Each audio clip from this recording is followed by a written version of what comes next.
Oke, bismillahirrahmanirrahim. Assalamualaikum warahmatullahi wabarakatuh. Halo adik-adik, para pembaca modul pembelajaran interaktif, Mobilin, algoritma, dan pemrograman dasar. Selamat datang kembali di channel Pak Koding, Rumah Para Programmer Pemula. Oke, jadi pada video kali ini saya akan membahas mengenai struktur if-else-if, masih seputar percabangan ya, atau seleksi kondisi. Jadi, pada video sebelumnya saya sudah membahas mengenai struktur if yang paling sederhana dan struktur if else ya.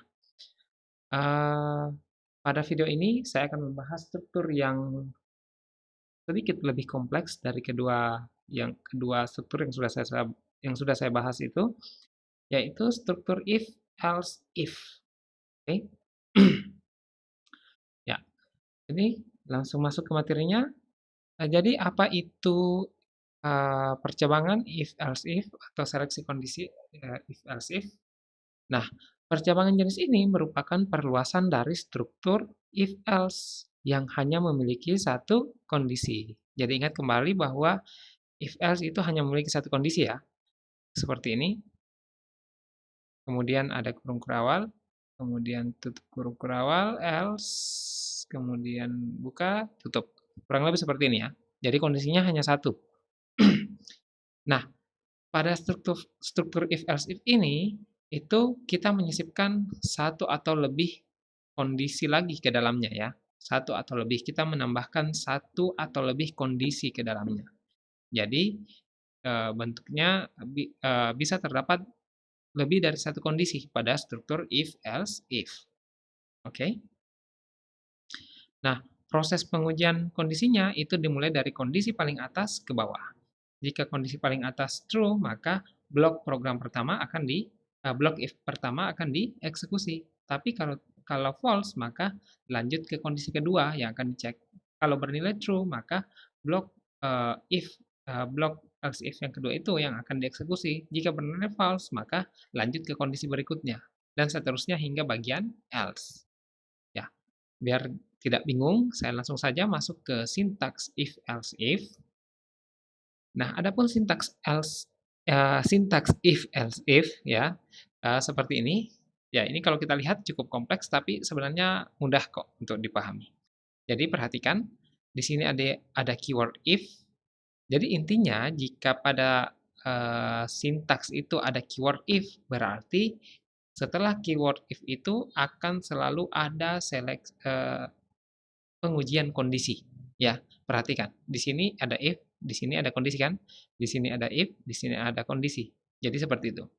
Nah, sekarang if di sini adalah kondisi pertama yang akan diuji, yang jika bernilai benar, maka kompiler akan mengeksekusi blok perintah di if ini.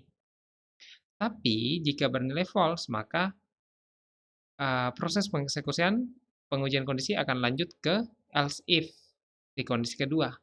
Jika benar, maka blok else if ini akan dieksekusi. Tapi jika salah, maka akan lanjut ke bagian else. Nah, di bagian else itu tidak ada kondisi lagi, ya. Nah, sehingga tidak ada kondisi yang diuji dan secara otomatis perintah di bagian else akan dieksekusi jika kedua kondisi ini akan bernilai false. Mungkin ada yang bertanya bagaimana jika saya menginginkan 3 kondisi. Nah, berarti tambah lagi di bawahnya setelah ini dengan else if, kemudian kondisi ketiga. Lalu setelahnya adalah else. Ya, kurang lebih seperti itu. Contoh penerapan sintaksnya, berikut saya berikan satu contoh. Jadi misalnya, jika X lebih besar daripada 0, maka eksekusi perintah ini. Jika salah, maka cek apakah X lebih kecil daripada 0. Jika benar, eksekusi perintah ini. Jika salah, maka eksekusi perintah di bawah ini. Sekarang kita cek, jika X kita beri nilai 1, apakah ini bernilai benar? Ini akan bernilai true. Ya, nilai true ya. Karena bernilai true, maka ini akan dieksekusi. Setelah perintah ini dieksekusi, maka proses pengeksekusian akan langsung lompat keluar dari struktur if ini. Jadi tidak akan, jika sudah ada satu kondisi true yang diperoleh, maka proses pengeksekusian atau pengujian tidak akan dilanjutkan ke kondisi berikutnya ya. Jadi itu yang perlu diingat. Nah, kalau misalnya kondisinya bernilai false, misalnya X kita beri dengan nilai -1, maka ini akan bernilai false ya. Karena bernilai false, maka proses pengeksekusian ini dilompati, maka langsung masuk ke sini else if. Kemudian ini akan diuji apakah X lebih kecil daripada 0. Nah, di sini otomatis karena X-nya -1, maka ini bernilai true, benar. Karena bernilai benar, maka ini akan dieksekusi. Setelah dieksekusi, maka proses pengeksekusian akan melompat keluar dari struktur if. Oke. Nah, jika X diisi dengan 0, maka ini akan bernilai false, di sini juga akan bernilai false, maka yang dieksekusi adalah bagian yang ini, yaitu X sama dengan 0. Oke? Nah, untuk lebih memahami, berikut saya berikan flowchart-nya ya. Jadi kita ulangi.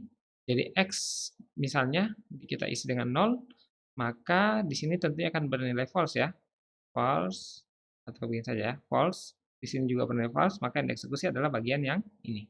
Sekarang kita cek apakah sesuai dengan flowchart ini. Sekarang kita cek, masuk ke sini, di sini ditanyain, apakah X lebih besar daripada 0? Jawabannya adalah tidak, karena X sama dengan 0, berarti tidak lebih besar. Berarti false. Karena false, maka lewat jalur sini. Sampai di sini, dihadang lagi dengan pertanyaan berikutnya. Apakah X lebih kecil daripada 0? Ya, tidak, karena X sama dengan 0. Karena tidak, maka false. Karena false berarti lewat sini. Sehingga yang dieksekusi adalah yang ini. Cout X sama dengan 0. Nah, setelah ditampilkan di layar, maka proses pengeksekusian keluar dari struktur if else if tersebut. Oke, seperti itu ya. Nah, sedangkan jika X-nya misalnya adalah 5, berarti di sini akan bernilai true, maka yang dieksekusi adalah ini, dan setelah dieksekusi, proses pengeksekusian keluar dari struktur if. Sekarang kita cek di sini. Masuk ke sini, dicek apakah X lebih besar daripada 0, jawabannya adalah true. Benar, karena benar, maka true. Karena true, maka lewat sini. Nah, di sini ketemu dengan perintah cout X lebih besar daripada 0, yang ini ya. Nah, setelah dieksekusi, maka jalurnya langsung keluar dari struktur if if ini ya. Jadi tidak mengecek ke sini lagi seperti itu. Oke ya. Ya, saya rasa adik-adik sudah bisa memahami penjelasan saya. Kalaupun ada yang masih kesulitan memahami apa yang saya jelaskan, bisa tanyakan di kolom komentar yang sudah disediakan ya. Nanti akan saya jawab setiap pertanyaan yang adik-adik ajukan. Oke, itu yang bisa saya jelaskan mengenai materi if, else, if ini. Semoga bermanfaat dan semoga dapat adik-adik pahami dengan mudah ya. Dan untuk mengasah kemampuan adik-adik mengenai struktur percabangan ini, pada modul Mobilin itu ada soal latihan yang bisa adik-adik coba kerjakan untuk meningkatkan pemahaman adik-adik mengenai struktur if ya, if ini, percabangan if. Oke, terima kasih sudah menyimak video saya. Saya akhiri, wabillahi taufiq wal hidayah. Wassalamualaikum warahmatullahi wabarakatuh.